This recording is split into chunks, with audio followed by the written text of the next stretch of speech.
एक समय की बात है, एक छोटे से गांव में एक गरीब किसान रामू रहता था। उसके पास थोड़ी सी जमीन थी, जिससे वह मुश्किल से अपना और अपने परिवार का पेट भर पाता था। फिर भी वह ईमानदार और दयालु इंसान था। एक दिन जब रामू अपने खेत में हल चला रहा था, उसने देखा कि एक विशाल और सुंदर सफेद कबूतर घायल अवस्था में पड़ा था।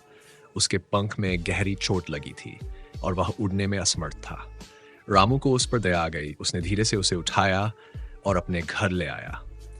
रामू और उसकी पत्नी ने मिलकर उस कबूतर की देखभाल की। उन्होंने उसकी चोट पर हल्दी और जड़ी बूटियां लगाईं, उसे खाना खिलाया और कुछ ही दिनों में कबूतर स्वस्थ होने लगा। जब कबूतर पूरी तरह ठीक हो गया तो रामू ने सोचा कि अब इसे आजाद कर देना चाहिए। उसने कबूतर को अपने हाथों में लिया और आसमान की ओर उछाल दिया। लेकिन कबूतर ने उड़ने की बजाय रामू के चारों ओर गोल गोल चक्कर लगाए और अंत में उसके कंधे पर बैठ गया। रामू को बहुत आश्चर्य हुआ, लेकिन उसने उसे वहीं रहने दिया। अगली सुबह जब रामू खेत से लौटा तो उसने देखा कि वही विशाल कबूतर आंगन में बैठा है और उसके पैरों के पास सोने के कुछ सिक्के पड़े हैं। रामू को समझ नहीं आया कि यह कैसे हुआ, लेकिन अगले दिन भी वही हुआ।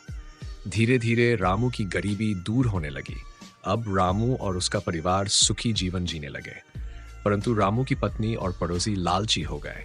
वे सोचने लगे कि यदि इस कबूतर को मारकर देखे जाए कि इसके अंदर और सोना है या नहीं, तो शायद वे और अधिक धनवान बन सकते हैं। रामू इस विचार से बहुत दुखी हुआ, लेकिन उसकी पत्नी और पड़ोसियों ने उसे मजबूर कर दिया। भारी मन से रामू ने कबूतर को मारने का फैसला किया, पर जैसे ही उसने ऐसा किया, कबूतर सोने में बदलकर हवा में विलीन हो गया। अब न तो कबूतर रहा और न ही सोने के सिक्के। रामू बहुत पछताया, लेकिन अब कुछ नहीं हो सकता था। उसने अपनी गलती से सीखा कि लालच इंसान को बर्बाद कर सकता है। वह फिर से मेहनत करने लगा और सादगी से अपना जीवन बिताने लगा। शिक्षा। यह कहानी हमें सिखाती है कि लालच का अंत हमेशा दुखद होता है। संतोष और ईमानदारी से जीवन जीने में ही सच्चा सुख है। अगर आपको ये वीडियो पसंद आया हो तो इसे लाइक करना ना भूलें। अपने दोस्तों और परिवार के साथ शेयर करें ताकि ये सुंदर संदेश हर किसी तक पहुंच सके। प्यार और एकता की इस कहानी को फैलाने में हमारी मदद करें। धन्यवाद।